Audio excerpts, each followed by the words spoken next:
Bem, pessoal, primeiramente, bom dia a todos. Encerramos agora a nossa reunião de líderes. Eu vou aqui fazer algumas considerações e depois abrimos para as perguntas. Ontem à noite nós tivemos uma reunião com a presença do presidente do Congresso Nacional e presidente do Senado Federal, o senador Davi Alcolumbre, com o ministro da Fazenda, Fernando Haddad, a ministra das Relações Institucionais, Gleisi Hoffmann, o líder do governo aqui na Câmara, José Guimarães, o líder do governo no Senado, o senador Jacques Wagner, e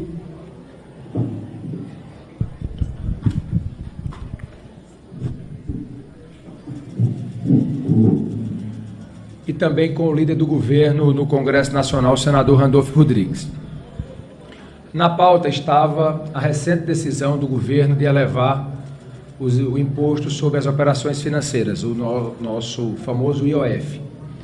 E nós levamos aos membros do governo uma preocupação tanto da Câmara como do Senado de que essa medida foi encarada pelos parlamentares, os deputados e deputadas federais, principalmente na casa que eu represento, o senador Davi me disse que também o sentimento dos senadores e senadoras é igual ao sentimento da Câmara, de muita insatisfação com as medidas do governo que vêm a elevar tributos. E como nós temos compromisso com o país, nós não chegamos e pautamos apenas a matéria que derrubaria a decisão recente do governo. Nós chamamos para a mesa de negociação, como tem que ser, quem tem compromisso com o país, a pessoa tem que agir dessa forma, para entender as consequências de uma possível derrubada dessa decisão do governo. O ministro fez uma série de exposições lá sobre o que o motivou a tomar essa decisão, e nós, ao final, entendemos que o mais prudente para o momento era termos um tempo, já que a semana que vem será uma semana de reuniões aqui com parlamentares que vêm de outros países participar do encontro dos parlamentos dos países que fazem parte do BRICS.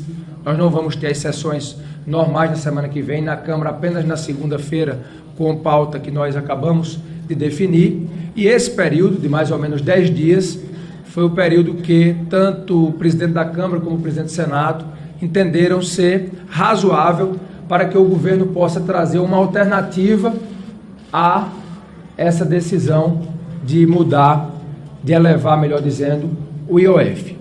Da mesma forma que o governo também nos garantiu que pode ou não apresentar uma alternativa, o governo pode também, depois desses 10 dias, decidir que a decisão está mantida do IOF, isso também foi deixado claro pelo ministro da Fazenda. Nós também deixamos claro que a nossa alternativa pode ser sim pautar o PDL, sustentando a decisão do governo. Isso foi dito de maneira muito precisa, muito pontual ao ministro Haddad. Então a nossa expectativa é que esse diálogo ele possa continuar acontecendo. O presidente da República ontem estava em viagem, hoje me parece já está em viagem novamente, então o presidente precisa tomar pé dessa situação para que a partir daí o governo possa apresentar essas alternativas. O que é que nós estamos defendendo, antes que perguntem? Que venham medidas mais estruturantes, que o Brasil possa enfrentar aquilo que é preciso, para poder entrarmos no momento de mais responsabilidade fiscal, e essa é uma fala que eu tenho feito.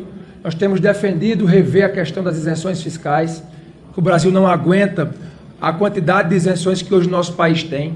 Se nós somarmos as isenções públicas e as isenções do setor produtivo, nós chegamos perto de R$1 trilhão.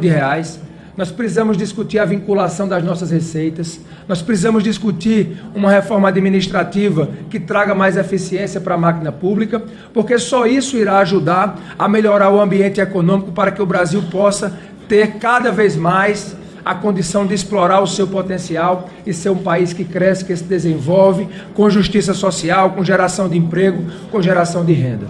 O nosso intuito na presidência da Câmara é agir sempre com responsabilidade, com equilíbrio, mas também com muita firmeza para deixar claro qual é a posição do Parlamento. Nosso país está cansado de aumento de impostos. Há um esgotamento aqui na casa com essas medidas. E nós estamos aqui de público comunicando que a Câmara voltará a avaliar na semana seguinte, a semana que vem, a pautar o projeto de decreto legislativo que susta a medida do governo para as operações financeiras. Então, esse é o comunicado que eu gostaria de fazer e agora fico aqui à disposição das perguntas e esse foi o sentimento também do Colégio de Líderes aqui respaldado, aqui presente, para que o governo tenha esse tempo e a casa possa aí analisar essas possíveis alternativas a serem apresentadas. Quem vai organizar aqui as perguntas, Mônica? Pois não, queria que antes dissesse o nome e o veículo para que a gente possa...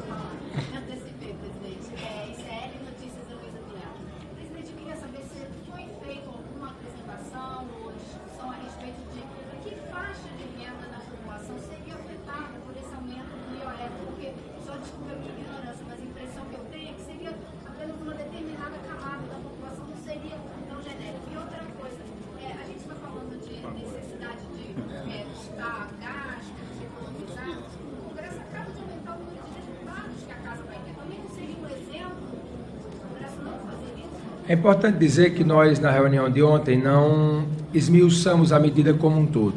Nós estamos analisando, até porque o governo deve apresentar as alternativas, trazendo os impactos de cada ponto do decreto e será discutido ao longo da semana. Com relação ao papel do Congresso, é importante dizer que se nós pautarmos o PDL, que é a vontade majoritária da Casa, a atuação do Congresso, principalmente com relação a emendas, será bastante afetada com o aumento até do bloqueio que foi proposto pelo governo e também o aumento do contingenciamento. Então, para o Congresso, o mais importante nesse momento é dizer que a sociedade não aguenta mais o aumento de impostos, sabendo que as nossas próprias emendas também entrarão com uma quantidade maior do que o bloqueio e o contingenciamento que está proposto. Então, isso mostra o espírito público que o Congresso tem, que a Câmara dos Deputados tem em discutir essas matérias.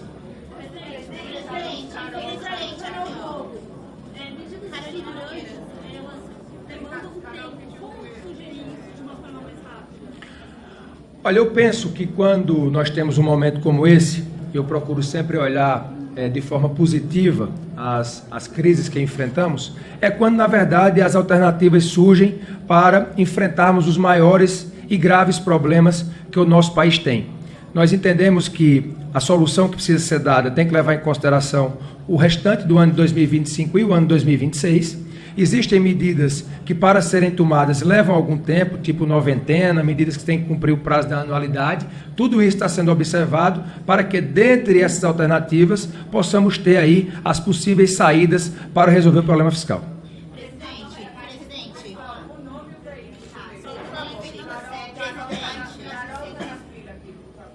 Presidente, Carolina Nogueira, do UOL. Além do senhor ter dado esse prazo para que o governo apresente nesses 10 dias uma proposta, queria saber se a Câmara, se entre os líderes, houve um entendimento de que vocês vão também apresentar algumas sugestões para ajudar o governo nessa medida. Nós temos falado muito sobre essas sugestões, eu tenho colocado, conversei demoradamente, até antes dessa reunião, com os líderes do PT, o deputado Lindenberg está aqui presente, com o líder do governo, Zé Guimarães, com a ministra Gleisi, falando um pouco sobre essas alternativas, mas eu penso que a equipe econômica do governo é quem tem o respaldo, não é, e a responsabilidade dada pelo presidente da República de poder discutir essas alternativas. O que o Congresso está, e eu senti um ambiente de muita convergência hoje na reunião de líderes, é disposto a encarar pautas que antes eram pautas praticamente impossíveis de serem faladas aqui. Isso demonstra o sentimento que a Câmara tem de poder ajustar realmente as contas públicas. E eu penso que o governo tem que aproveitar esse momento para não tomar uma medida pontual de aumento ali de impostos, usando até um tributo que tem questionamentos sobre a sua legalidade ou não, muitas vezes ali transparecendo uma atitude pontual, não uma coisa estruturante, meio que uma gambiarra, do que nós podemos discutir algo de médio e longo prazo, que eu penso que é isso que melhorará o ambiente econômico, e não apenas aumentou-se a despesa, aí vem, dá um jeito, aumenta mais o tributo. Amanhã aumentou mais a despesa, ou a receita não foi condizente, se aumenta mais um tributo. Então, é essa instabilidade e essa insegurança que afugenta investimentos, é isso que faz o país não ter um ambiente econômico estável para que as nossas atividades e aquilo que vai ajudar a desenvolver o Brasil fiquem prejudicados. Então, se nós tivermos um planejamento de médio e longo prazo, demonstrando responsabilidade fiscal, sinalizando para que nós tenhamos nessa estabilidade a condução, por exemplo, de rever a nossa alta taxa de juros, dando ao governo, ao próprio ministro Haddad, que respeitamos e confiamos na sua atuação, é o que irá fazer, penso eu, o Brasil crescer e se desenvolver ainda mais.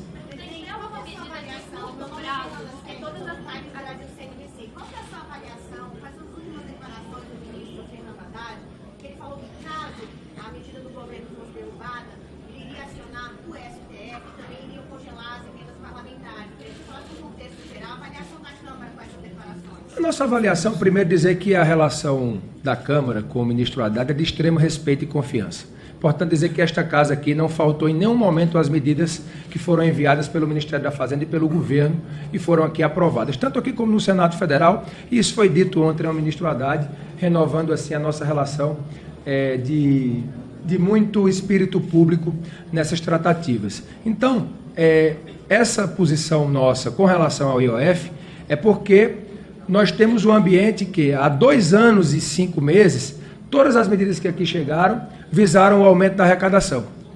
Não chegaram medidas revendo despesas. E é isso que o Congresso tem cobrado, é isso que a sociedade tem cobrado. Isso foi dito ao ministro de maneira muito clara. E ao Congresso, à Câmara ou ao Senado tomar esse posicionamento, por exemplo, que venha a ser de derrubada do decreto do governo, o governo terá que buscar alternativas, que podem ser ou tomar outras medidas ou tentar, de certa forma, rever a posição do Congresso, que eu penso ser a posição mais equivocada. Se o governo caminha no sentido de querer resolver aquilo que é decisão parlamentar com o Poder Judiciário, eu penso que piora bastante o ambiente aqui na casa. Tanto é que nós não tomamos a decisão, porque tanto eu como o presidente Davi poderíamos ontem ter pautado o PDL. Com certeza teria sido aprovado aqui e no Senado, mas nós não fizemos isso. Por quê? Porque nós queremos construir a solução com o governo. Não há interesse do Poder Legislativo em tocar fogo no país. Nós temos compromisso com a nossa população, nós temos compromisso com o futuro do Brasil e penso que sempre em uma mesa, quando se sentam bem intencionados os poderes ali representados, é que onde verdadeiramente as grandes soluções aparecem. Em relação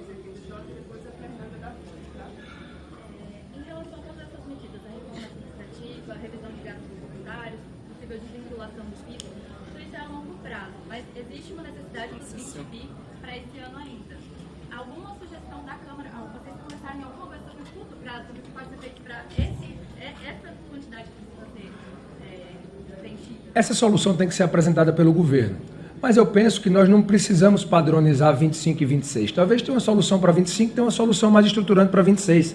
Essa pode também ser uma solução. Mas nós temos que aguardar qual será a alternativa que o governo irá apresentar à Câmara e ao Senado.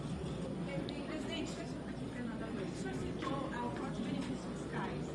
Outras tentativas, como PS e exoneração, já foram problemáticas aqui no Parlamento. Como é que o senhor imagina que isso pode funcionar?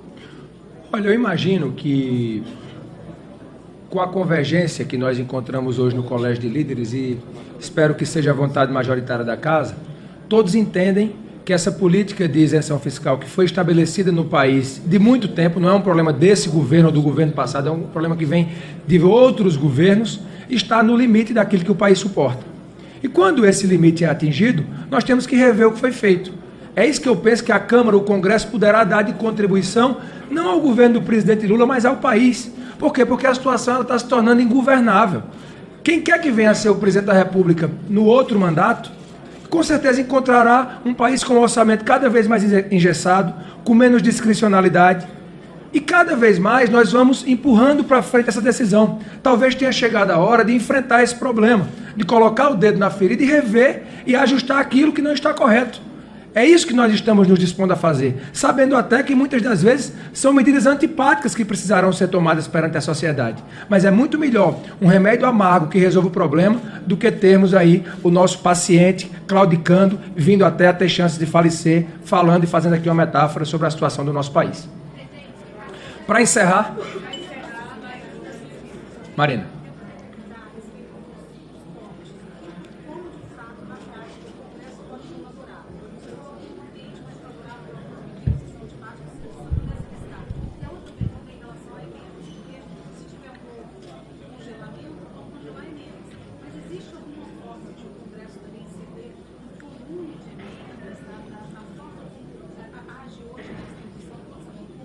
Olha, primeiro dizer que na reunião de líderes agora já surgiu a ideia, é importante registrar que nós já publicamos ontem um grupo de trabalho da administrativa. Esse grupo terá 45 dias para apresentar a proposta, sendo coordenado pelo deputado Pedro Paulo.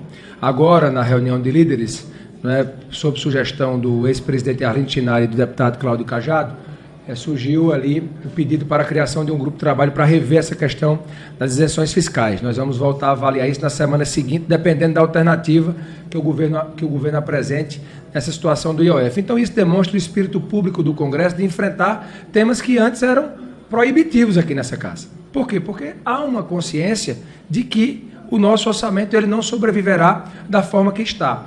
E sempre quando se traz essa questão para as emendas, quando o Congresso está dizendo aqui que quer votar um PDL para assustar uma decisão do governo que afeta as suas emendas, quando o Congresso está dizendo que quer aqui discutir, o Congresso não, a Câmara, falando mais da Câmara, eu penso que o Senado também tem esse sentimento, quando a Câmara diz que quer enfrentar isenções tributárias, quando a Câmara diz que quer discutir reforma administrativa, nós estamos dizendo com isso que há uma consciência geral na casa, pode até ter uma divergência ou outra, de que precisamos rever o modelo atual. E não é rever só do ponto de vista político, da polarização que hoje temos na casa, é rever do ponto de vista de país. Nós queremos que o Brasil dê certo. É isso que a Câmara dos Deputados defende, e essa questão da crítica às emendas, o Congresso está pronto para dar a sua colaboração. Se todos forem cortar, o Congresso sabe que também as emendas deverão ser cortadas e reavaliadas. Esse não é um assunto proibido para nós. É importante deixar isso aqui claro. Em nenhum momento hoje, na reunião, se colocou preocupação com emenda. Nenhum líder, nenhum partido. Dizendo, vão cortar nossas emendas ou vão diminuir as nossas emendas se aprovarmos o IOF. Demonstrando o nosso espírito público, e quero aqui também mais uma vez aproveitar para defender o instrumento da emenda. Criminalizar a emenda é criminalizar a política. É uma atribuição do Legislativo, é uma atividade típica, e essas emendas elas têm levado desenvolvimento para muitos recantos do Brasil que passam a ser enxergados pelo trabalho parlamentar. Coisa que não aconteceria se ficasse aqui restrita aos gabinetes de Brasília, porque muitas das vezes as necessidades que estão nos rincões do país não conseguem chegar até aqui. Só chegam até aqui por causa da representatividade política. É importante aqui defender o instrumento da emenda parlamentar. Repito, não temos preconceito. Se for para dar contribuição ao país, eu penso que todos os poderes têm que dar. Não é só o poder legislativo, não. O poder executivo e o poder judiciário também. Obrigado.